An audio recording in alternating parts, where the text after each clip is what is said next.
American Sports Connection. I'm your host, the one and only Joey Railroads. I'm here with my buddy Jason. How's it going, dude? Yeah, not bad. What's up? I had to take some Flonase earlier. You can hear I'm all like nasally and shit. Nasally. It's might be the weather. I think it's the weather change. Yeah. Well, even not so much that because it's humid as hell out, but you know what I mean, that we're going into like October. Yeah, it feels like summer out though, man. It was like 80 degrees today or something. Like, dude, warm. I'm glad it's not going to be that hot Friday night at Tremont's. Oh yeah. I forgot about that. Yeah, it's supposed to be in the 50s that night. Yeah. Well, before we get started, Dean actually said in our chat, he said he can't chat, but he's at work listening in. We're helping him pass his work hours, like, to go quicker. Nice. I'm glad that, that he has like a job where he kind of just chills for a while, right? If I remember correctly, he sits and like watches video. Oh, that's cool then. Like video cameras and stuff. Oh, so he's almost like a security guy, like a surveillance type of guy. Yep. Man. Yeah, that's got to be boring at times. And he does it third shift. So he's overnights then, yeah, because he's about a good 4 hours ahead of us. Yeah, he says he's a CCTV operator. CCTV? Yeah. I honestly don't know what that is. Well, we learned something new. All right, before we get rolling with this week's stuff, don't forget to check out our social media stuff. Facebook, Twitter, Instagram's all at ASC Pods. You can find our entire catalog over at B Plus Player Radio. Find them on Twitter at B Plus Radio. And don't forget to check out our sponsors over at Too Sweet Magazine. You can find them on Twitter at Too Sweet Mag. Oh, he said that it's Watching Cities. Oh, okay. That's kind of cool. So he's like that guy in the movie that when, like, Godzilla attacks, he sees it on the surveillance and loses his shit. Yeah, probably. You know that random guy that's just thrown into the movie? Yeah, and he panics and hits the alarm or whatever. Yeah, he's got to hit the button.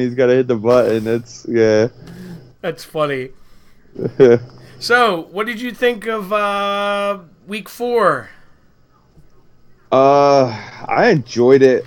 I enjoyed it as a whole. I mean, we had some pretty good games this week. Last night's being probably the best, with the finish and everything. You mentioned it last week that all the high profile primetime games delivered the previous week. I would say the same thing this week. Yeah, I thought, we'll get into it a little bit in a little bit here, but I thought the Sunday night one wasn't that good. It was a little one-sided at times, but last night definitely was a fun game to watch. Thursday night, man, that game was actually really fun, just the back and forth. I really enjoyed that one. Right, well, let's get right into it. You mentioned Thursday night. Last Thursday night we have the Rams surviving a shootout with the Vikings, 38-31. Yeah, man, Goff, I guess Goff had to be the player of the week, right? It says here he threw for 465, 5 touchdowns. Yeah, 465 and 5 touchdowns, man. That team they're really starting to come together, the Rams. They've obviously played well all year, but I think right now, if I had to pick a favorite to win the Super Bowl, in my opinion, through 4 weeks, which really it doesn't matter. It doesn't mean anything, but right at this moment. Yeah, right at this moment, I think that Rams team could really, really, really be really dangerous through the rest of the year in the playoffs. I mean, they got in last year, they looked pretty good, and then they just laid like an egg early on, but sometimes the experience pays off more than anything. Getting in there with a young coach in McVay, who's a really good coach, and a young quarterback, and they added veteran pieces, which some of them are going down, but it's still a locker room. You know, the guys that get hurt still are there. So it's at times just that coaching experience can be better than not better than being on the field, but better than nothing at all. Yeah, no, especially adding a veteran guy like Wade Phillips to run your defense. Yes, definitely. Phillips, he was always kind of a lackluster head coach, in my opinion. Like, I don't think he was always his potential seemed to be greater than his achievements as a head coach. But defensive wise, I don't think there's many guys who are better than him. Top-notch. Yeah, him and like Jim Schwartz and there's a couple other guys. I'm drawing a blank on the other coordinators right now, but Romeo Crennel, I would say, was a good one. Yeah, I always liked Crennel. I thought he was really good. But some of those guys, just as head coaches, just don't pan out. Work out.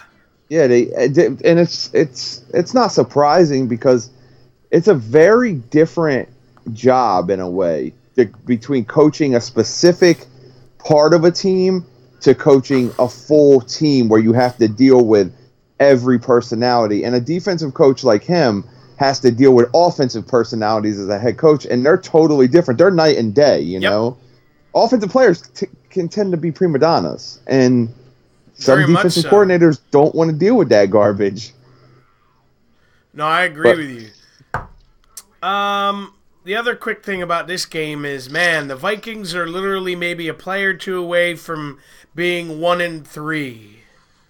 Yeah, they're coming out of the gate a little slow, kind of like the Eagles, like it's almost and the Patriots too, to an extent, before this Sunday. Your teams, the Jaguars, kind of did it against the Titans too. Your Final Four teams from last year are kind of like meh.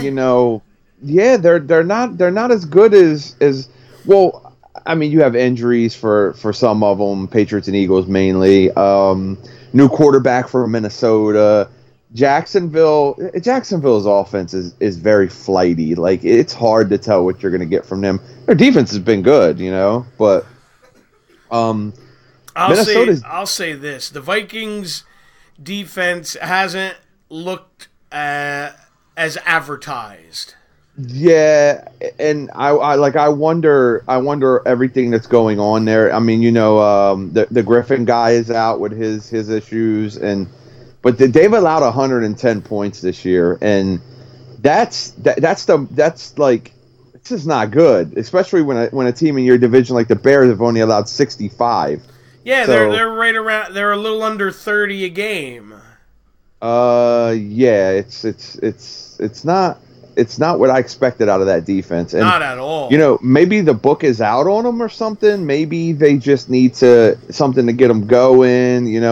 Which I hope isn't this upcoming week. But yeah, they're right now they are 20 points under. Their differential, their points for to points against the differential is -20 right now. You're not going to win that way. Especially against a team like the Rams, who I think offensively are putting together one of the best cores in the NFL right now with Cook, Cooks and Kupp and Gurley and Goff looking good. Goff threw some phenomenal balls on Thursday night. Robert Woods, yeah, I forgot about him. Yeah, they're really deep right now. Yep. All right, you mentioned the Patriots. We'll go with them next. They beat up on Miami, which I kind of thought might happen, 38-7. Yeah, I think if you go back to last week on this show, I think that was one of the games I said the Patriots were gonna end up ending that 3-0, very weak 3-0 Miami Dolphins team. They beat them into the ground. It wasn't, like you just said, 38-7. It really wasn't a great game. And another crazy thing about it is if you look at like the stat sheet, a running back led the Patriots in receiving, which is kind of, expected at this point, I guess I would say, because, the Patriots receiving core, it leaves a lot to be desired. And maybe in week 5, it doesn't leave anything to be desired anymore because Gordon's there, who, I mean, he was two catches, 32 yards, didn't really have, he only had 2 targets, so he caught both of them. He's going to probably be eased into that offense because it is a little bit of a complex offense. And he's used to, one offense basically his whole career right now, where he was with Cleveland, and missing a lot of games as well. Yeah. The other thing, not to cut you off, that struck out to me was the Patriots running the ball a lot. Sony Michel had 25 carries in this game. Yeah, that kid is talented. That offensive line starts getting drive, and like they had 175 total yards rushing. The Patriots are going to look good. It's only a matter of time. Sunday started something for them, and I think the ball's going to roll for them now because they're Bill Belichick coach team. I mean, you can't expect anything less than at least well above average from them. No, I agree.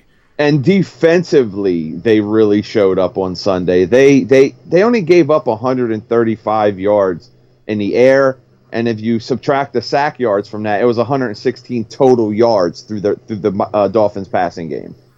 Yeah, no, I think they heard everybody chirping about them. Yeah. All right, next. This one surprised me, not so much by who won, but how they won. The Bears annihilated Tampa Bay 48-10. Yeah, man, that was one I didn't see coming. I thought we would get like a good 27-23 type of game, and Mitchell Trubisky just came out and just shredded that defense. It's a defense that is obviously questionable, especially at corner where they've had injuries. They're not like I kind of like Fitzpatrick was playing out of his mind the first couple of weeks of the year, and you see that's done now because Jameis Winston has been named their starting quarterback, and he was pulled. Fitzpatrick was pulled. Yeah, halfway through this game. Yeah, I will say this: he really didn't have a bad game, Fitzpatrick. It was an onslaught by the Bears. Yeah, he kind of had a bad game. Like his completion percentage was low. He turned the ball over. Me too. Bless you. Thank you. He fumbled but didn't lose it. Hey, Jameis Winston has his chance now, and he looked kind of lackluster in a way too. I mean, it's easy to look good when you're down by 40 points. It's funny, and I don't want to knock Fitzpatrick, but I specifically told somebody because they tried to say he was good. Oh, he's the MVP of the first 2 weeks.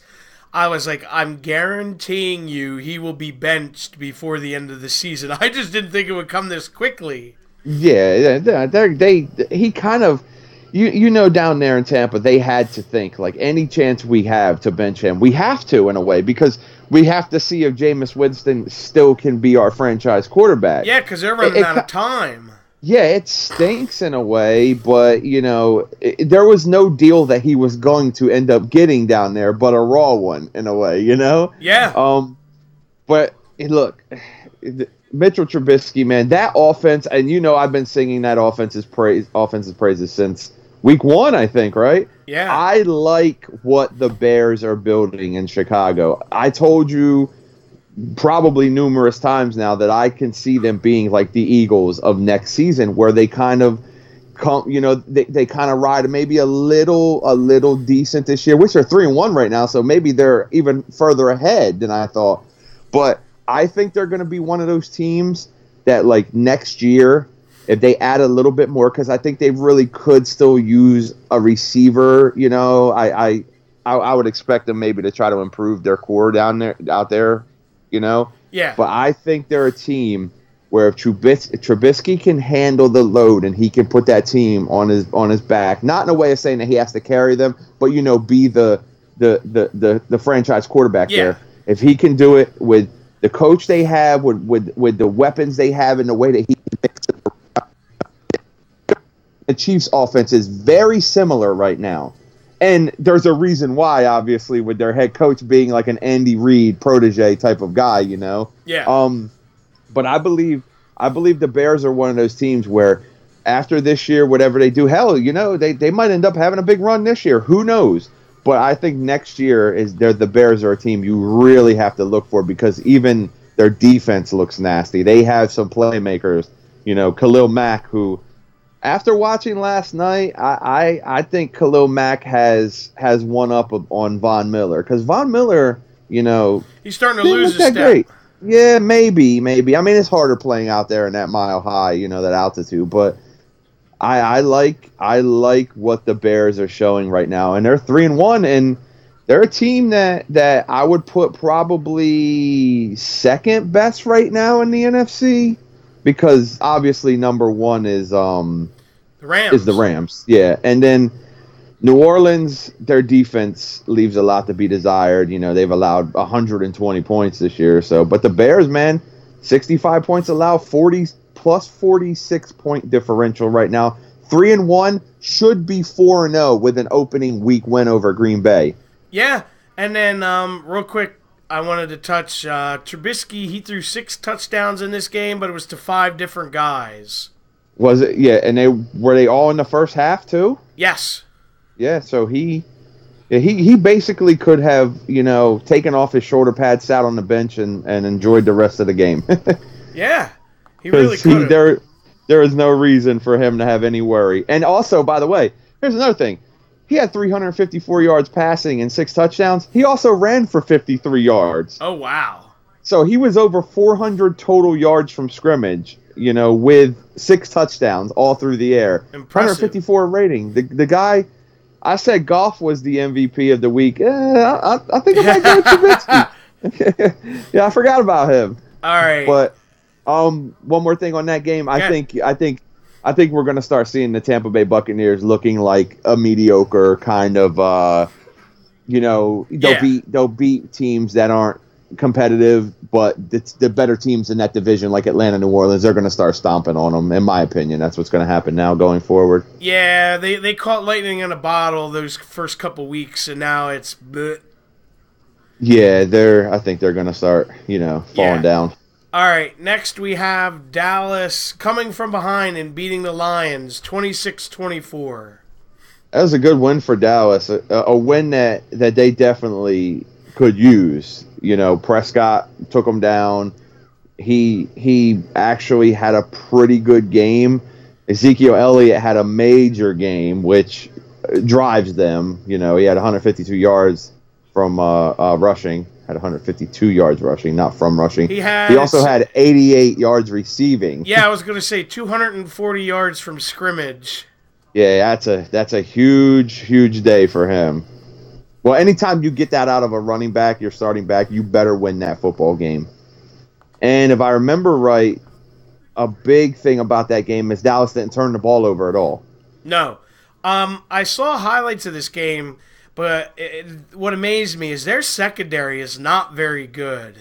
No, it's really not. Like, Golden Tate had 2 walk-in touchdowns in this game. Yeah, walking, taunting touchdowns, too. Yeah. But the other thing, by the way, that really doesn't mean anything about the way the game was played. The other thing that was not very good in this game was the Lions uniforms. That gray, it just does not look good. It can't be any worse than the awful green they had Seattle wear the one Monday night. Oh, there's some terrible ones. That neon, man. Ooh, it looked like Linda Blair vomit from The Exorcist. Yeah. It's like Linda Blair vomited on their uniforms before they took the field. Here's some pea soup. That's funny. But no, this was Stafford. A weird game because Stafford took them down the field to, get the go-ahead touchdown, but it was I think with 2 minutes left. Yeah, it put them up by a point, and then Dallas went right down and nailed the field goal. Yeah, with their new kicker. Yeah, it was weird, man. They it's just weird. They cut Dan Bailey, and then the what's his name, Mayer or something like that, nailed the field goal. Hey, good for him. He had a big day. Yeah. All right. 4 field goals. Excuse me. This will be a quick one. Next, we have the Packers shutting out the Bills, 22-0. Yeah, Buffalo went back to looking like Buffalo. This wasn't really. There was nothing here that really was worthy of going deep into. I don't think. I mean, the thing that surprised me though was how they kind of kept the Packers at bay. Yeah, they didn't let the Packers destroy them is what like you mean. Like it kind of. Yeah, I mean, when you don't score, it's kind of embarrassing. But I know what you mean. Well, the only embarrassing thing about that game was those Packers uniform. I don't understand why they still wear those Acme Packers uniforms. They are ugly. Speaking of uniforms, like this is turning into the never mind. The red carpet show. Yeah, but there's another one I always hated was when the Eagles wore the throwbacks from the 30s that were like with that awful blue and yellow. The Frankfurt Yellow Jackets, the jerseys and stuff. That's what you're talking about? Yeah, those ones? They were hideous. Yeah, they come out of I think the same person that designed the Acme Packers ones designed those ones too. They're so bad, man. Like, you have the old Steelers Bumblebee ones or whatever the hell they are. Dean so loves bad. Those. They are so bad, man. It's funny you mention that because me and Lance always tell Dean that they're the worst, and he has like a bunch of Bumblebee jerseys. They are terrible. But no, that's the really only big takeaway I took from this is that they held Rodgers to like 50% completion percentage in this game. Yeah, if their offense could have gotten anything at all going, they may have won the football game. I mean, 22-0 sounds crazy to say that, but it's a totally different game if they move the ball at all, which they did, and they just didn't move the ball, and that's kind of what's going to happen. Absolutely. All right, next we have the Texans beating the Colts in overtime, 37-34. Yeah, I think the thing that stands out in this game, to me, in a way, was the decision to go for it on fourth down there in overtime, where they basically gave the Texans, like, one of the shortest fields you're ever going to get in overtime, and it backfired on Frank Wright. It reminded me of when Belichick did that. Yeah, I saw like Andrew Luck defended it and everything, which is cool, and it happens. A big thing too that stood out in this game is Andrew Luck threw the ball 62 times. They had no ground attack whatsoever in this game. They got a lot of guys hurt. Because Jack Doyle didn't play. And I can't remember, another one of the running backs didn't play. It might have been Marlon Mack. Yeah, I think it was. Yeah, Luck looked good. I'll give him that. 464, 4 touchdowns. He looked good. Well, when you throw the ball 62 times, you better throw for about 400 yards because that's 2 games of attempts. But the Texans should have put this game away. They were up big. Basically throughout this game, and then kind of pissed it away and had to come back and win it. Yeah, there's a couple things that stood out with them as well too. Is DeAndre Hopkins had a big game, which is good. I think he kind of needed that at this point. And Deshaun Watson took a step toward looking a lot better this week. He got hit a lot too. He took 7 sacks. He got beat up a bit. Vince. That's far too many sacks. Yeah, getting sacked 7 times and winning a football game is very rare to move back that far. Well, the good thing about him though is a lot of sacks that he takes are going to be 2-yard losses because he's mobile and he can get away and step up, and he won't take a 9-yard sack, and put him in like a 2nd and 20 or whatever, or 2nd and 18, 2nd and 19. It'll be like a 2nd and 12 for Deshaun Watson because of his mobility. No, I agree with that. All right, moving it along, we had the Jaguars beating up on the Jets, 31-12. Yeah, this went the way we expected it to go. Yeah, not really a lot to say other than Bortles had a career high 388 passing yards. Yeah, Bortles looked good, and Westbrook and Moncrief, the 2 receivers, looked good too. I think Jacksonville really needed this game, to this rebound type of game, because they lost to the Titans last week 9-6, and their offense looked brutal. I thought Darnold didn't look terrible in this game. He managed the game kind of well. He didn't turn the ball over at all.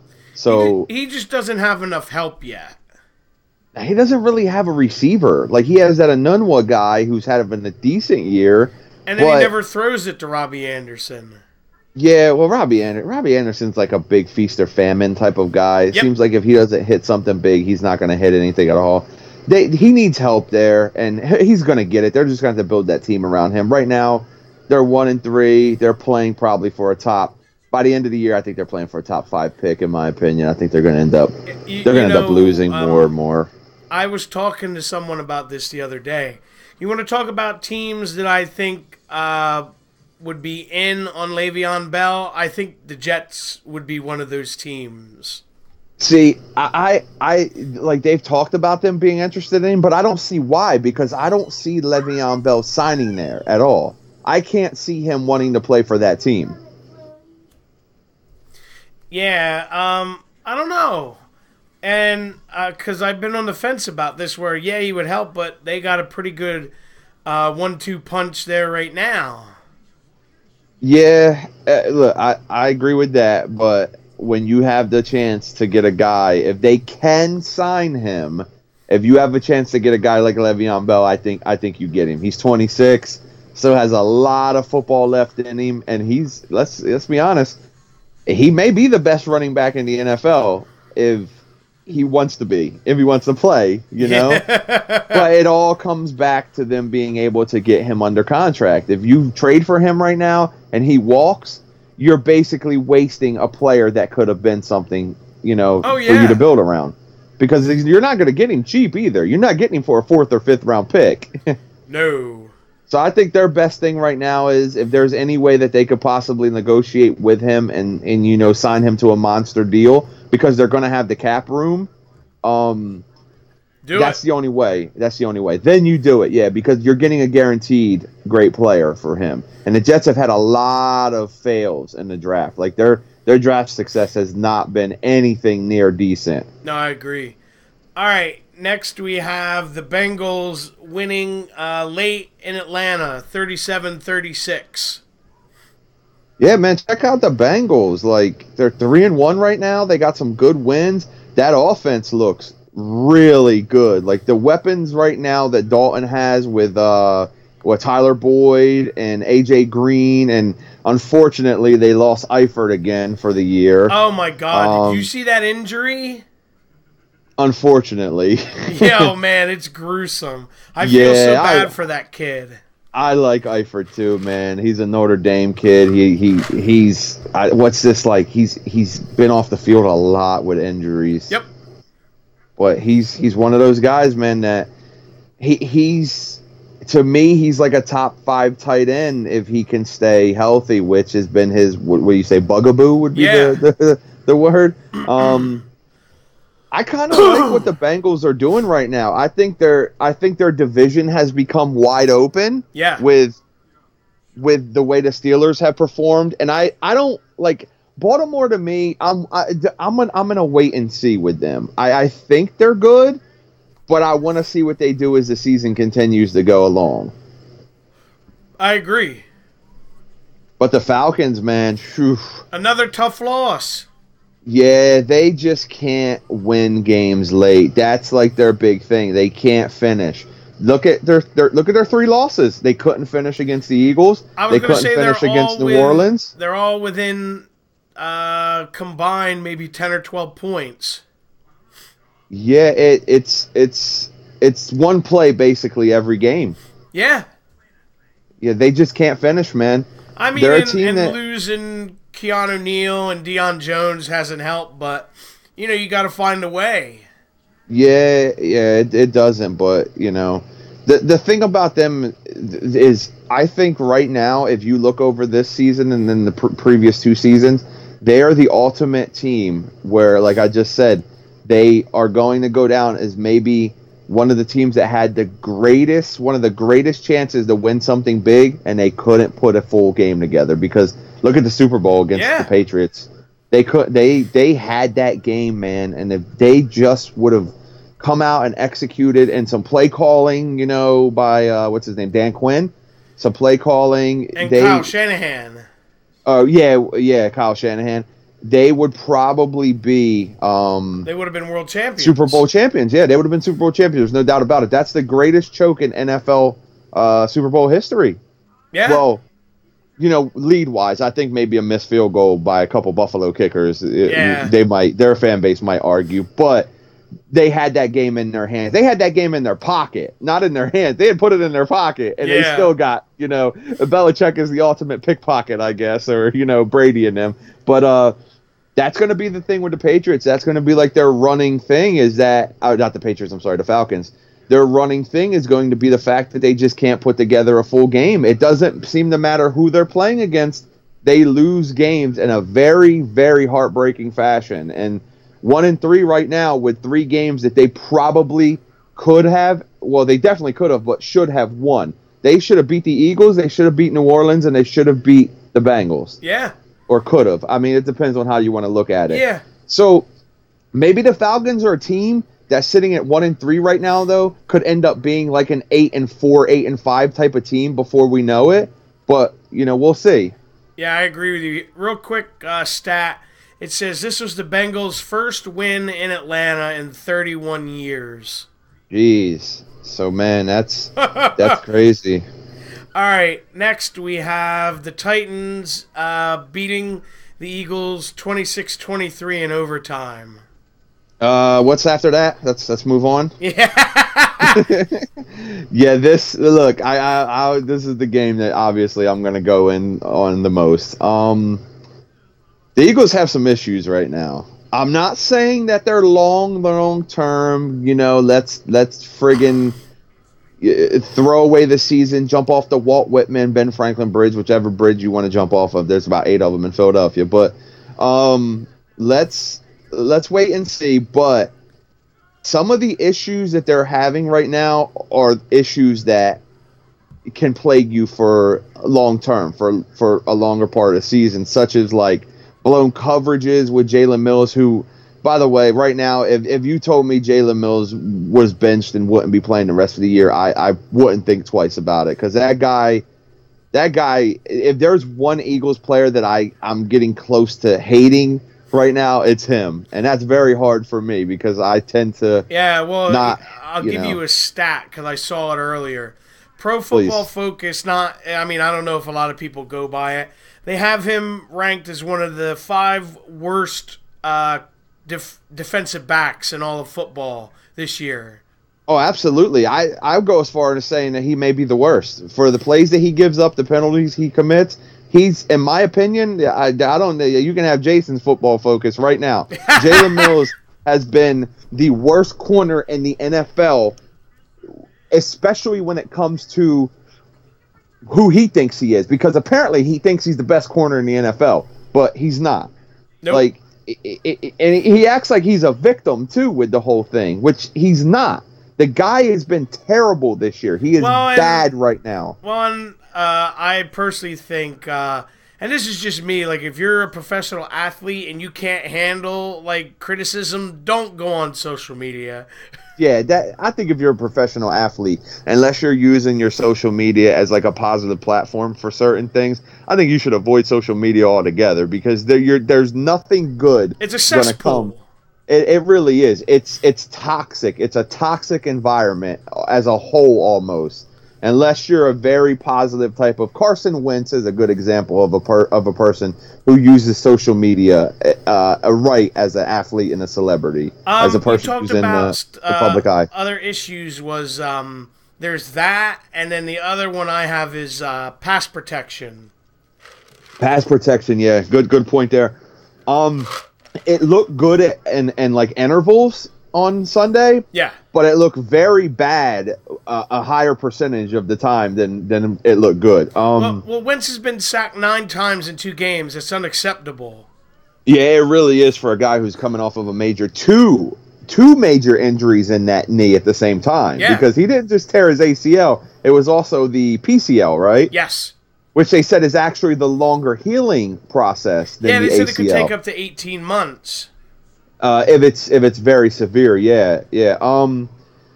Wentz looked good at times. There was a few throws where if he hits them, you have a different game, I think. But I through 2 weeks coming back off of a major knee injury, I think Wentz looks good. there's some other stuff in this game that I think I have to say, and I think you'll agree with me, is Mariota won that football game as well. He looked great in the second half. Well, like he turned it on. I think the stat was, since he threw the pick right before the half, he didn't throw an incompletion until they took the lead. I think you're right, but yeah, and I think that shows too that like he won the football game for them. That wasn't just like the Eagles defense losing a game. That wasn't the Eagles losing a game as a whole. Mariota took the game too, and he won it. He had a great game. I don't want to say it this way to be disrespectful to Tennessee, but they really have like a no-name type team where there's not really, other than like Mariota and maybe someone here or there, that you really like stands out to you. I disagree in a way, because I really like Corey Harris, the receiver, who was pretty highly touted coming out of college. I think he's gonna, and he showed on Sunday that he really can be good. I think with them, with Mariota, if he can keep it straight and everything, if they can protect him, if they can run block and help Derrick Henry, Tennessee's, they're not bad. Like they're 3-1. They beat the Jaguars. They beat the Eagles. I mean, we'll see, but that's just one thing I do like that I wanted to kind of get across. I'm not trying to be like that negative person who's like, oh, the Eagles lost this game. The Eagles lost this game. No, the Eagles did a lot beat. to help lose this game. They got beat. Tennessee beat them in the second half. It was a 2-touchdown game. Tennessee came back and they beat the Eagles. Mariota beat the Eagles in overtime, especially. Mariota picked apart the bad coverages, the blown coverages, the just all around. He looked phenomenal late. He looked like a first overall pick in the second half of that football game. Yeah, I agree with that. All right, next we have Seattle beating Arizona 20-17. Yeah, I watched a good portion of this game. You know how like you can watch it like on Red Zone, and they'll show like they do a good job showing you a lot of football on Red Zone. So I watched a big portion of this game, and I before Red Zone turned it off on you.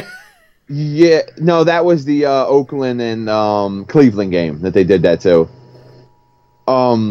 This game ended before that they did that. This wasn't a very good game. Neither one of these teams looked good. Obviously, Arizona's 0-4. Seattle just doesn't look good to me. They're definitely not that Super Bowl. They have nobody left from the Legion of Boom now. I mean, Earl Thomas, went out with he broke a blaze of glory and a finger up. Yeah, he broke his leg, right? Yeah, fractured, which is worse. He went out with a finger in the air toward him and everything, and yeah, Michael Kendricks got suspended indefinitely earlier this afternoon too, so that's another guy down on that defense. Seattle, I think they're close to where it might be time to start looking to revamp that team, I guess. I don't want to say a rebuild.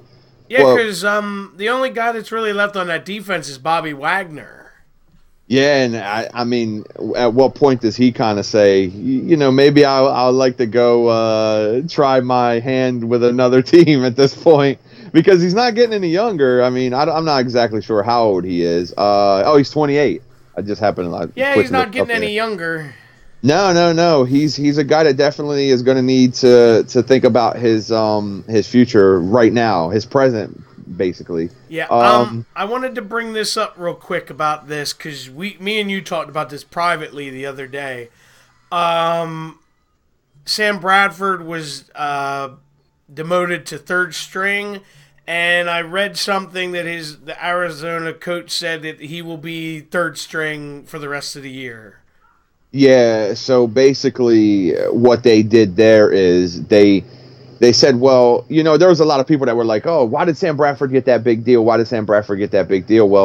Sam Bradford's not active anymore. Sam Bradford's not getting that money now. So did I see he loses $800,000 a game? $880K, something like I think that. It was.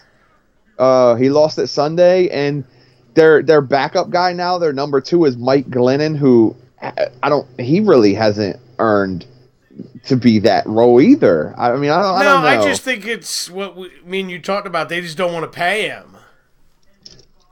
Yeah, I kind of don't blame them, but in the other way is, they made their bed. The guy. Maybe they should have to lay in it, Yeah, that was a strange one to me, but I know Adam was freaking out over this one because Janikowski hits the game-winning 52-yarder as time expires. Yeah, dude, the guy can still kick. That's all I can say is he's hit or miss once in a while, which is obviously he's hit or miss, definitely. Yeah. I've always liked Janikowski. I've always thought he was kind of I don't like some of the things he's done because he has had some off the field issues, but he's a linebacker who can kick. Yeah, because the running joke was because I saw it on Twitter. They were like, one of the Seattle beat writers was like, everyone came up and gave Janikowski a big hug, and they were like, however, they did not put him on their shoulders. Yeah, Janikowski's not getting carried off like Rudy. Yeah, let's bring the whole offensive line over here to get this guy off. That's funny. Yeah, that game, that was not a very well played game. There nothing in that game stood out to me as like, anything special. It really wasn't. Like, Russell Wilson didn't really have that great of a day. The running back Davis for Seattle had Mike Davis had he had a good day. He looked pretty good. Other than that, I didn't like. There was nothing to me. I don't know. Maybe you have anything to throw in there on that. It was Rosen's first start. Yeah, and I mean, he was hit or miss. He was okay. He was more positive than negative. I would say. He's in a bad situation right now. Yeah, like they really don't have a very great offensive line right now either. Like David Johnson had an okay day, but he carried the ball 22 times. He only had a 3-yard average, which isn't My God, him. Do you think he's regretting signing that extension? If he wants to win and play with a good team, yes. But I mean, he took like a home discount too. He took a team-friendly deal. Yeah, it's very admirable by him to do that because they're gonna have to use that money to help him, man. Because they're gonna need to get some guys in there. I can't imagine Fitzgerald playing more than the rest of this year. Well, I think he already announced this is it for him, right? I'm not sure because they don't have a team that. They're a while away. Let's put it like that. They're one of the. I think they're one of like the 6 teams or 7 teams where I look at them and I just don't see anything happening with them anytime soon. Yeah, that's fair. All right, next we have the Raiders getting their first win over the Browns in overtime, 45-42. Yeah, man. How about this, dude? The Browns again. They could be 4-0 right now. Yeah. They're another team, much like the Falcons, that can't finish. If they could finish, they'd be 4-0. And I think maybe if they figure out how to win, that might be the big turning point. A couple things stood out for me in this game. Baker Mayfield, he turned the ball over 4 times. He turned the ball over way too many times.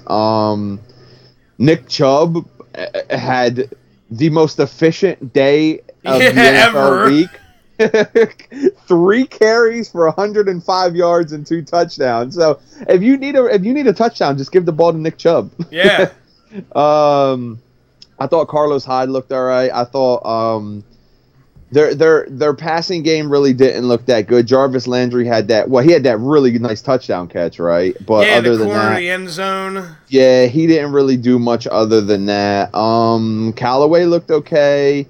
This was a defensive optional game. Derek Carr, Marshawn Lynch, Amari Cooper, and Cook. They all had good days. Like Oakland's offense shined on Sunday, but their defense, showed really why they're didn't. still a ways away. Yeah, but offensively they look really good in that game. I thought that their offense when they went into that locker room after that game had nothing to be ashamed of. Their defense lost them that football. Or what? What am I talking about? Their defense almost lost them that football game. Their offense won that football game. Here's something for you, Jason. Dean said if the Steelers finish behind the Browns, he will wear a Mayfield jersey on his British Wrestling Radio show. Okay. Because you can see it. It's on Facebook Live. Okay. Look, that's hey. I don't think it's going to happen. But we're holding you to it. Yeah, I think he's safe. I think the Steelers are one of those teams where, on a weekly basis, I've even told you I expect them like any week to start playing like a playoff football team. Yeah. I will never count the Steelers out because I think they have too much talent. I agree. But I'm starting to get to the point where I'm almost like maybe the Steelers are another one of those teams where the window. They're not going to flip the switch. Yeah, like maybe the window is closing because they're not getting any younger in a lot of positions. They're not getting any younger. They've lost a lot of guys too. Like, let's be honest. Ryan Shazier was a big loss on that football team. That guy was a really good football player, great football player. That's hurt him a lot, and I think that where that hurt him is, and they were talking about it the other night, is over the middle. His ability to cover like tight ends and everything over the middle has really hurt them, and it showed. It showed in that game with what was the guy? I know who you're talking about. The name's just escaping me. Yeah, like it showed. I think in big parts of that game. The Steelers aren't like I said. They're not getting any younger though. Roethlisberger, he can't have a ton left in his tank. Antonio Brown as well. Like a lot of people don't. I don't think a lot of people realize it. Antonio Brown's 30 years old, so it's not out of this realm of possibility that he is starting to lose a step. Yep. But I think we should wait on that because I think we have a couple more games. Yeah, we'll get into it a little further. Yeah. If Dino, hang on. I'll definitely talk about the Steelers more. Yeah, we got a couple more, and then we'll be there. Yeah. All right. Next, we have the Chargers hanging on and beating San Francisco 29-27. My big thing on this game is I thought it was actually going to be. I thought the Chargers would beat them by a couple touchdowns. Like I thought this was going to be the Niners credit because they, fought like hell. Yeah, they hung in. They tried to win this football game, and they almost did. I mean, it's not like they didn't get beat up on. They didn't get run off the field. They didn't get destroyed. Their running game really, really needed to show up. And hey, that one throw and catch that what's his name, Beathard to Kittle, that was a hell of a play. And one of the slowest touchdowns you'll ever see. Yeah, he had a big day though. Good for him. Yeah, he's a good player. I didn't see a ton of this game. I know Melvin Gordon had a pretty good day. Rivers had a good day. Other than that, this game going into it, I didn't really have any huge interest in it. Like I know we're kind of supposed to recap every game, but I think we can be a little bit more. We can favorite a couple other games. Yeah. This game just really didn't do too much for me. Neither one of these teams do much for me, to be honest with you. I don't think either one of them have anything special in them at all this year, especially the 49ers now that Garoppolo's out. Yeah, unfortunately. Yeah, that was terrible for them. I just don't see like this game didn't have too much, to it. No, I agree. All right. Next we have the Saints pulling away from the New York Football Giants 33-18. Yeah. This was I think you'll agree with me. This was the second half Alvin Kamara show. That guy took over. He had a big second half. He had 3 touchdowns in just the second half. Yeah. As a matter of fact, Drew Brees didn't even throw a touchdown in this game. No.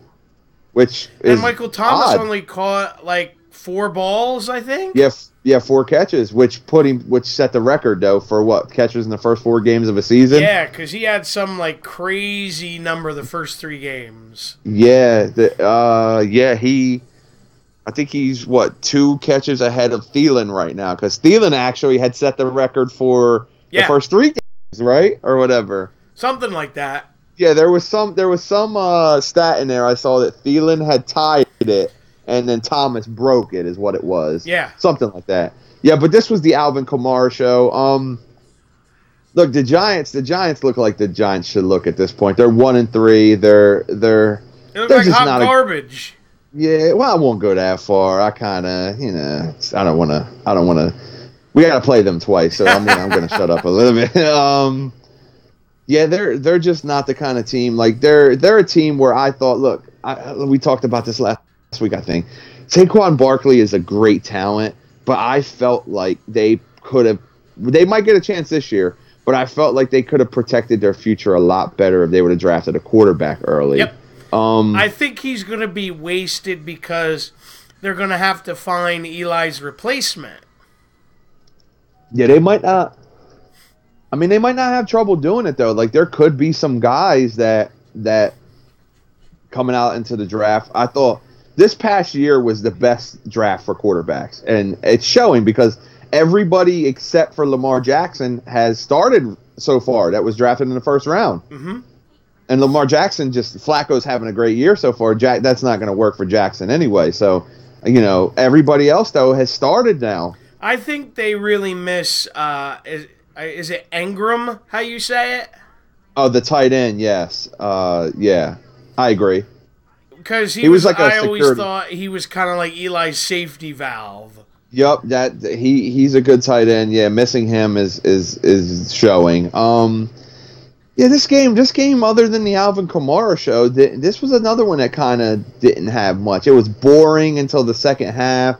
Didn't really I didn't see anything great about this one other than what Kamara did in the second half. Like, it was 12-7 at the half, and then he kind of took over. The talent on that side of the field, Kamara basically pulled away. Yeah, it kind of won the game, and it took this one away from the Giants. But there really wasn't.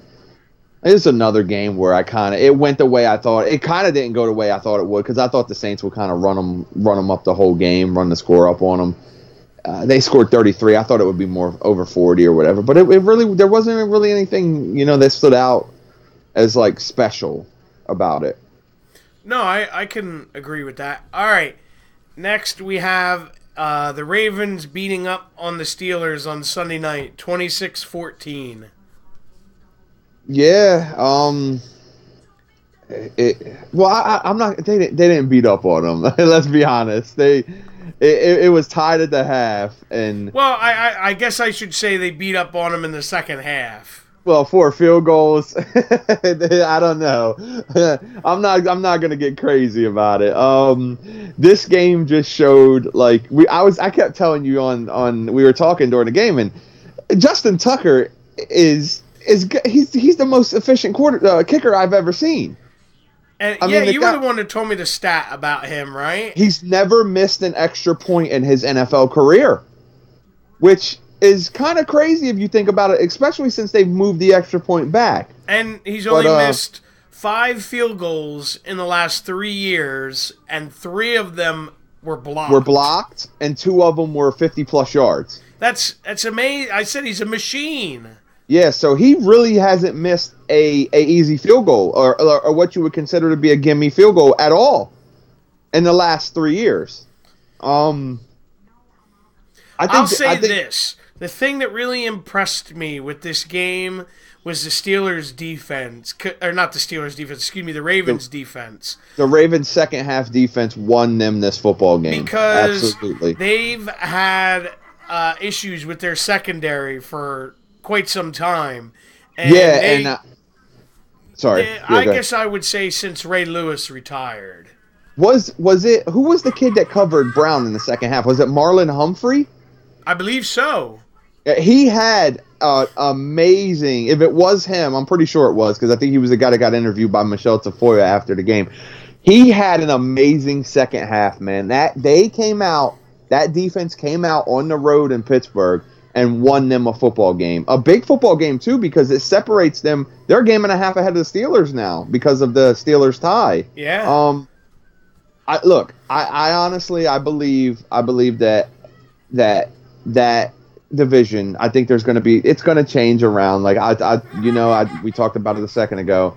I think that the Steelers are still a team that I just can't say, oh, they're going to fall out, they're going to be done, I can't do it because they have too much talent, they have too much pride, they have too many guys who have been in the league for too long to allow that to happen. It's funny you mentioned that. Dean posed this question earlier, but I saved it till now. He wanted me to ask, did we think this would be Tomlin's last season no matter what happens? He said he thinks he's gone because he's lost control of the dressing room. Me and you talked about this the other night too. I think me and you talked about this, right? Yeah, we about did. Tomlin. I've been on the fence because you've heard the rumblings, I would say, for a good 2 years? Yeah, the good thing about Pittsburgh, their ownership, their fan bases, is that they demand success, which is great. I guess you would say. Yeah, they did. Well, that's another fan basis thing. But you know what I mean. Yeah. They demand that this football team, comes out and they perform to a certain standard, which is great, which is absolutely what you should do. They're a city that has won a lot of championships. The Steelers, and the Penguins. The Pirates are another story, but they're a fan base that I think that they deserve to win football games. They deserve to have winning. They're very supportive. They're very loyal. They're very passionate. And Mike Tomlin, at times, to me, and I don't know if Dino will agree or disagree. He definitely follows the team more than I do. At times, Tomlin seems to take a very nonchalant approach to the whole thing. I was going to say he seems very disengaged. Like, yeah, he almost to the point to where he seems like he's kind of going with the motions, or he's kind of going into cruise control in a way. And I don't know. I think it's going to take a big push for them to save his job this year. I don't know if he falls, like, say if he gets to the AFC Championship game, if they'll fire him, because I think they do kind of like him, that ownership group or whatever, whatever they have, running it, the general manager, everybody up in management. We'll say management. I don't know if they really like him to a point where, they trust him and everything. The players, a lot of the players trust him. Like he said, that he's lost the locker room, the dressing room, as he called it. I don't know. I'm on the fence with him. I don't know if he's ever been one of the best coaches. Like, I think one of their big issues is I never really cared for Todd Haley, and he's gone now. But now their offense, especially in that second half, it looked very stagnant against Baltimore in the second half. Yeah. Le'Veon Bell not being there takes a huge, huge chunk. Because as well as James Conner may be running the football, Le'Veon Bell brought that out of the backfield threat, catching the ball and everything as well. Bell, to me, was the best multi-purpose running back in the NFL, and it's not there. And I'm sure Le'Veon Bell is loving it sitting at home, seeing that it's not there, but that's a whole different, issue. Kind of going off on I just think that their whole situation is a mess right now.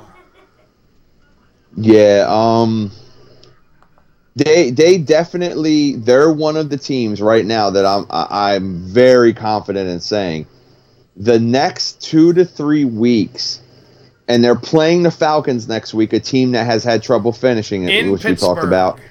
In Pittsburgh, which the problem is, though, is the Steelers are 0-2 in Pittsburgh this year, so they're going to have even more pressure on them to win this week. I was going to say, the reason I mentioned in Pittsburgh, Atlanta's not really a good road team.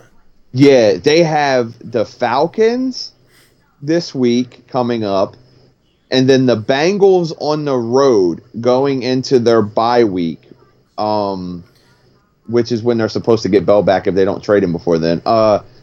these two games, if there's a team that I think could have a make or break more than any other team in the NFL coming up in the next 2 weeks, it is absolutely the Steelers. I think the Steelers are a team right now where they have to have a win next week. They have to. I agree. All right, and last but certainly not least, the Chiefs coming from behind and beating Denver last night, 27-23. Man, this was a fun game, dude. Late, especially, you got it. And like 27-23, a lot of people might think like, oh, that's not really a big score. There were like some high score shootout type of games. This game was fun to watch, though. Like, it had a lot of elements of it that made it a very fun game. And look, the kid struggled a little bit early. Showtime Mahomes, they call him, you know. But I think we could agree on this. His late game play, that play to get out of the pocket and throw it left-handed and complete it, I think showed the poise. That's one of the craziest things I've ever seen. The poise, the creativity, and just the execution that this kid showed last night. He kind of, like, I was on the fence with him. He kind of won me over. And he's not playing a Broncos team that has that monster secondary and stuff that they used to. You know, Talib isn't there anymore. They're probably getting a little bit of some age there with, like, Chris Harris isn't getting any younger and everything. But he won their football game last night. They're 4-0. They're the AFC team right now where we'll see what happens going forward. But they're one of those teams right now, especially in the AFC, where I think I wouldn't, if someone was to say that they were the best team in the AFC, I wouldn't have any problem agreeing with that right now. No, I can agree with that. And it's why it's the Patriots and everybody else. Yeah. Are you the Chiefs and everybody else? Well, yeah, but I just meant in the sense of, like, in the AFC, you know what I mean? Everyone's like, oh, what's wide open? You can't take away from the Patriots, but, yeah, I get what you're saying. Yeah, I think that the Patriots, like I told you, and I think I said last week, I said people act like they're not going to win 11 of their next 13 games and still run the AFC, and they're 1-0. They're 1-0 in those 13 that I was talking about, with a very, very good win. Denver, look, we talked about it earlier. Denver was one bad throw from Keenum away from winning this football game. Because he missed Denarius Thomas wide open for a touchdown. Wide open. Game is over, basically. If he hits that, they win the football game. And he overthrew him by about 5 yards. And that, to me, that's what Keenum. Like, my buddy Andy's a big Broncos fan. And I told him, I said, look, dude, I said, you're getting a decent quarterback, but I don't know if you're getting a guy who can take a team and win a big football game for you. Because, look, a lot of people are going to point to the way they beat the Saints and him throwing that pass. He threw an out pattern that a quarterback should throw to Stephon Diggs. That guy should have been tackled, and the Saints should have been coming to Philadelphia. Yep. You know? Keenum didn't win that football game for them. That safety from the Saints lost that football game from them for the Saints. No doubt. So Keenum is not. If Keenum was such a great quarterback, Minnesota would have re-signed him. Instead they wanted Cousins. He's a game manager. Yeah, he's a game manager. He's not gonna win you a game, in my opinion, and he proved it last night when he missed that wide open game-winning pass to Demaryius Thomas. Couldn't agree more. Either way, it was a fun game. Yeah, but another thing, man, is I think with the game that he showed last night, the way he won that game for them last night through 4 weeks, and it doesn't mean much through 25% of the season, Patrick Mahomes is the MVP of the National Football League right now, in my opinion. There's not very many people you could put up against him that you'd get an argument with. Yeah, because he threw was one touchdown last night, I believe he threw. Sounds about right. But the way he won that football game, though, is what gets my vote. The fact that he's a kid, he's a young kid. You know, he's not like basically he's in his first year, you could say, of being a starting quarterback. But hey, he gets my vote. the way he recovered too, because he didn't have a really great first half, and that's right. Thank you, Lance. He said he ran for one too. Yes, he did run for one. That's right. Thank you. That is right. Which, there you go. So he created 2 touchdowns last night. Because whether you throw for it or you run for it, you're still putting the ball in the end zone. Exactly. So, I like him, man. I think Andy Reid,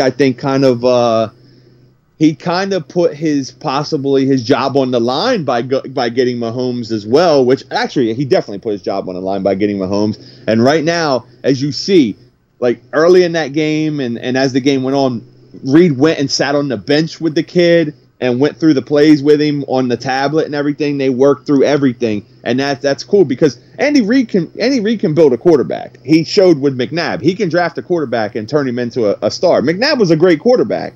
A lot of stuff happened that hurt his overall, like the way people viewed him overall with the Super Bowl and everything. But McNabb was a great quarterback, and Mahomes is on his way to possibly being one of the best in the NFL and like the future, Yeah, totally. Like if you look at it right now, you have Goff, Wentz, Mahomes. I'm talking like young guys that just came into the league the last few years. Yeah.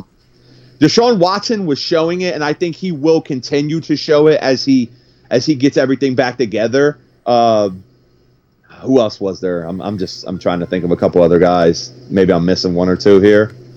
No, but that's a good sample size. Yeah, I don't know about like Darnold and Baker Mayfield. I don't know about those guys, but to me, I think Mahomes is going to put himself up there. Top 5, 3-4 years from now, I think he'll definitely be the kind of guy where he'll be one of the faces of the league, and he's a good kid to have as a face of the league because I think he's a good kid. Totally. All right, before we get out of here, we're going to make our picks for this coming week. I added them up, and we both tied at 9-6 this week. Yeah, 9-6, 15 games last week. Two teams had the byes. Yeah, yeah, man, I almost had you beat last night. If Case Keenum would have completed that damn pass, I would have beat you by 2. Yeah, damn Keenum. There was a couple losses in there that I don't think we can. We would have expected. Yeah. What was a game in there that I don't think we expected? Let me think. Atlanta.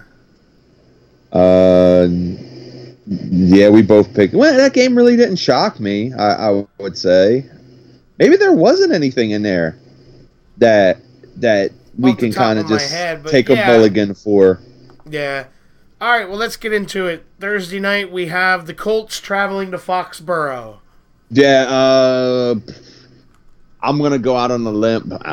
Yeah, sarcasm. I'm gonna say the Patriots beat up on them. I think this is gonna be 30, like 31 to 17 ish, 31-20. It's gonna. I think the Colts might score late, maybe get a junk time touchdown and bring it back a little bit. But I think you're gonna see. I think last week and then this week is where Belichick is going to just totally pull out his. Especially with Edelman back. Yeah, Edelman, Josh Gordon, and I think you're going to start seeing the Patriots hit that groove, and they're going to be the Patriots. I agree. Which is going to be bad for the Dolphins because that division they're going to fall down in that division. Yeah. All right. Next we have Denver traveling to the Jets. That long cross-country early start, 1:00 start. Man, Denver has trouble in those games, but I think they win this game. I think the Jets are going to have their hands full with Denver's rush with Chubb and Von Miller, and I think Denver wins this game. I just don't think the Jets are ready to beat them. I agree with everything you said. I'm taking Denver. All right, next we have the Giants traveling to Carolina. Carolina. I don't really think we need to get deep into it, do we? No. If you have anything, please. No, I agree. Yeah. All right. Next, we have Miami traveling to the Bengals. I think this is going to end up being a good game, and I think you're gonna see what Miami has because the Bengals have looked pretty good this year, offensively especially. I tend to say that the Bengals are going to win this game, but this is one of those games where I'm going into it saying the Bengals win, but if I lose it on Sunday, it's not going to surprise me at all. Yeah. Lance, I couldn't agree with you more. Real quick, Lance said, I don't care who wins, I just want them to get rid of the damn sky cam. Oh, that zip line the camera. One that's like that has the look where you're playing Madden. Oh, yeah, it's the Vince McMahon. It's the XFL cam. That one? I hate it. Yeah, it makes me nauseous sometimes. Like, if I'm looking at the screen I can't look for more than, like, 1 or 2 plays at a time. Yeah, if I concentrate on it, I like get nauseous. Like, I feel like I'm getting seasick or something. It's weird. I agree. All right, next we have, here's an interesting one. The Ravens traveling to the Browns. Oh, man. I think the Ravens are going to win this game. And I don't think it's going to be that close, but I don't think it's going to be crazy. I don't think we're going to get like a 40-10 game. But I'm kind of feeling the Ravens right now. I think they're looking pretty good. Their defense is looking pretty good. That secondary with Humphrey, who maybe is going to start showing that he's one of the better corners, one of the better young ones at 22. I like the Ravens in this one. I don't think Mayfield's ready to I think that game on Thursday night where he came out and he beat a Jets team that's not that good, and I think a lot of people went nuts. He had 4 turnovers on Sunday against a bad Raiders team. Yeah, I think you're going to see similar this week to that. Like, he's going to turn the ball over. They're not gonna look that great. And look, the Ravens know Todd Haley very well, and they know Hugh Jackson very well. And I think when you get a situation where a team like a Harbaugh coach team plays that, and with that defense, their defense is looking better and everything.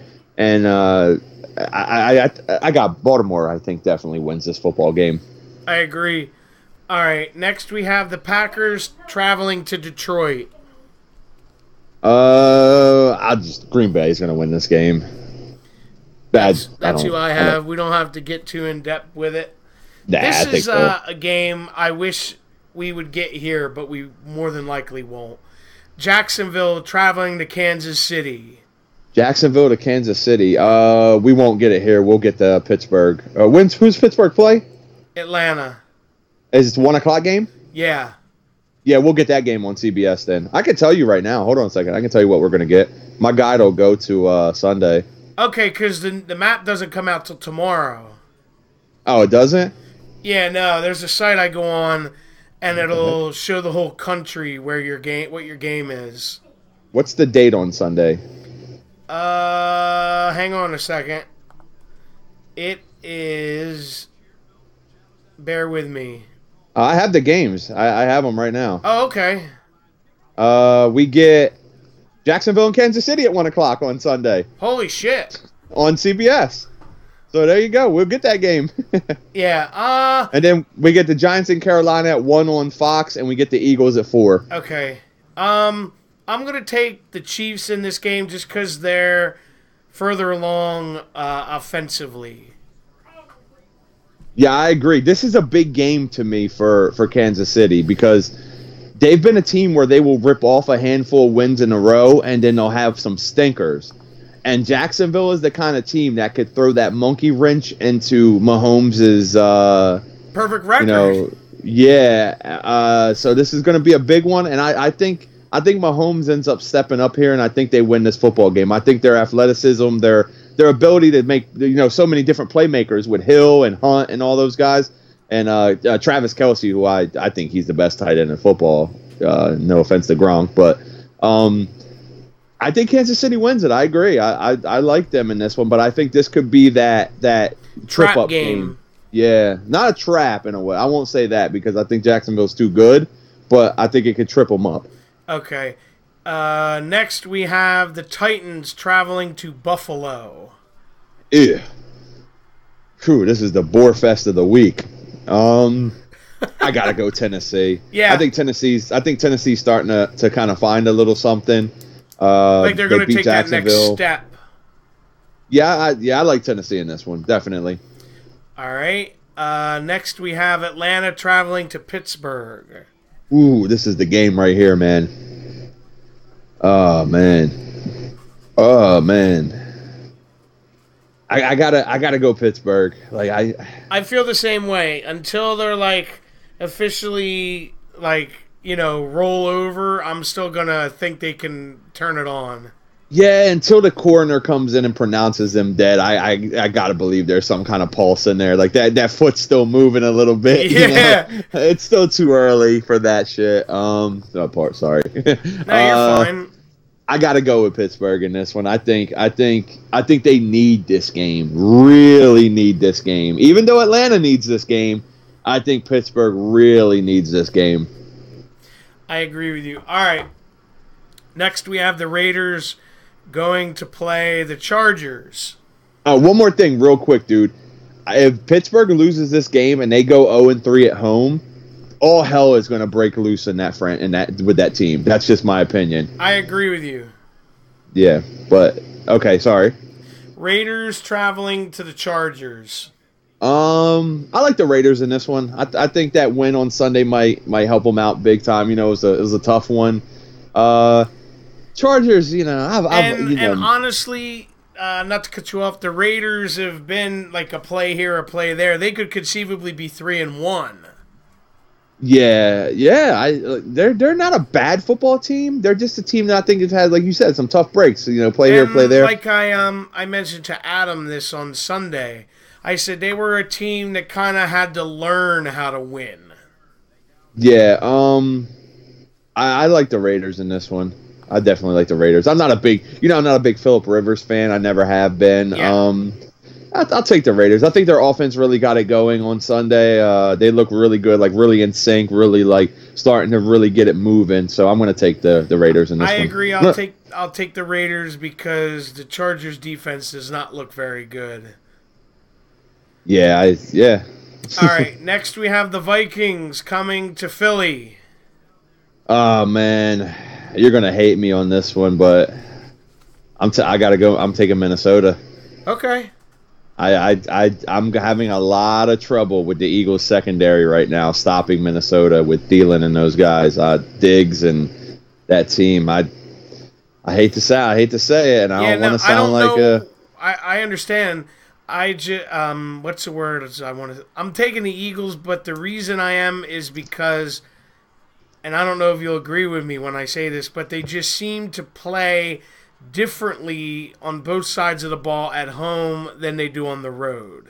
100% true. But that safety spot in Jalen Mills scares me against this team because I actually think they could beat up on them because if the Vikings defense, it's come the last 2 weeks, plays on Sunday, they're going to shred them.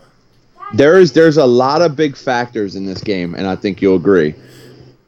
One big factor is the Eagles have to pass protect. Yep. They have to. They have to pass protect. Darren Sproles, as small as he is, plays a big role in that pass protection because he knows who to pick up and he knows how to at least slow the guy up enough to get Wentz free, to get Wentz away from that pressure or that free guy coming at him where, he could step up or roll out, get out of the pocket and everything. But that's a big thing. Another big thing is Jalen Mills 100% has to come out and has to have a better game. And they also have to find someone in that and Rodney McLeod's safety spot. They have to find someone, whether it's Corey Graham, who I actually saw Schwartz thought maybe he played him too much in that spot. If it's Avonte Maddox, whatever it is, the Eagles are going to have to find something to fill that opening because they did not have that guy on Sunday against Tennessee, and it cost them a football game. Couldn't agree more. So we'll see. The Eagles' offense, I think, is going to start looking better as well. The Vikings' defense at some point is going to have to start looking better. And if it happens on Sunday, which it could, I'm going with Minnesota, man. I hate to do it, but I feel like maybe I understand. It's rough. It's rough for me to pick against the Eagles, obviously. But hey, I've learned in my middle 30s now to sometimes pick with my head and not with my heart, and I'm picking with my head right now. And I just think Minnesota wins this football game. It's hard for me to say. Yeah. And I think I told you on Sunday That Titans game scared me going into it. Yeah. And look what happened. And this game scares me even more. And I think Minnesota, I don't hope. I mean, if I'm wrong, if this is a game if I get one game wrong all week, I pray it's this one. But Now, I'm going Minnesota. The next one we have is a barn burner. We have Arizona traveling to San Fran. Yeah. San Fran didn't look bad. Yeah, San Fran didn't look bad on Sunday. Like, they didn't look bad. They didn't look great, good, but they whatever. didn't look like dumpster fire. They look like a team that should beat Arizona, and that's why I'm picking them. I agree with you. Look, I'm going to say Arizona better give the ball to David Johnson 30 times and hope that he runs for about 150 yards, or they're going to lose the football game. Yeah. And if that doesn't happen, which I don't think it's going to happen, I think San Francisco wins this football game. All right. Next, this is going to be another fun one. The Rams traveling to Seattle. The Rams going to Seattle? Yeah. Rams win this game. No doubt in my mind. Rams are going 5-0. I agree. Rams win. I think will win double digits, I'll say. Yeah, I think it's possible that if both of those teams, the Rams and the Chiefs, win on Sunday, they're headed for that collision in Mexico City against each other. That might end up being the Rams and the Chiefs play each other in Mexico City in November. Wow. And I think it's heading toward to where that game right there could end up being, in the regular season, could end up being the biggest regular season game this year as far as records and everything go, and like power ranking type teams against each other. Yeah, so I think the Rams win this game. I don't think it's going to be that hard of a... This will be a big game for them, too. You know, division rival going into Seattle, that loud stadium. Seattle really could use the win for sure. It's going to be a test, but I think you're going to end up seeing that the Rams are going to end up late in the game. The Rams seem to be a good second half team. I think they're going to end up pulling away with this one. Maybe like a 10-point win or more, 13-point. Yeah, I can see that. All right, Sunday night, the Battle of Texas. Dallas traveling to Houston. Man, Dallas, like you said, Dallas' secondary is no bueno. The Texans, can they throw enough defense at stopping Ezekiel Elliott? I think maybe. I'm going with, like, I obviously don't want to pick Dallas, but I'm going with Houston. I think Houston at this point at home. Maybe a lot of Dallas fans there. I don't know. I think that actually is pretty far. They're pretty far apart, right? Like drive-wise. I want to say like 6-8 hours. Yeah, Texas is a huge state. I'm going with Houston. I think we're going to start seeing Deshaun Watson looking a little better. Their receiver core with DeAndre Hopkins looked pretty good Sunday. I think you're going to start seeing that looking a little better, and I think Houston wins this football game. I agree with you. Not that the Cowboys' defense is bad, but the Texans have Watt and Clowney and Merciless. I think they'll be able to cause enough havoc to win this game. Yeah, I think another issue, too, with Dallas is they have the best linebacker in football who can't stay on the field, and Sean Lee. And I wonder when it's going to get to the point with them where they're like, let's just cut our losses. Yeah, it's going to have to happen sooner or later because the guy can't stay healthy. He's a great linebacker, yeah, and that's what I mean. maybe the best middle linebacker in the NFL, but if he can't stay on the field, it doesn't matter. Yeah, a guy that's not playing is no good, Couldn't agree more. And finally, Monday night, we have the Redskins traveling to the Saints. This is going to be a good football game, I think. I like this game. I think you're going to get a high-scoring game. I like the Saints at home on primetime on Monday night. I think the Saints are one of those teams where if they could start throwing a little defense at you, I think they're another team that could fight the Rams for the conference.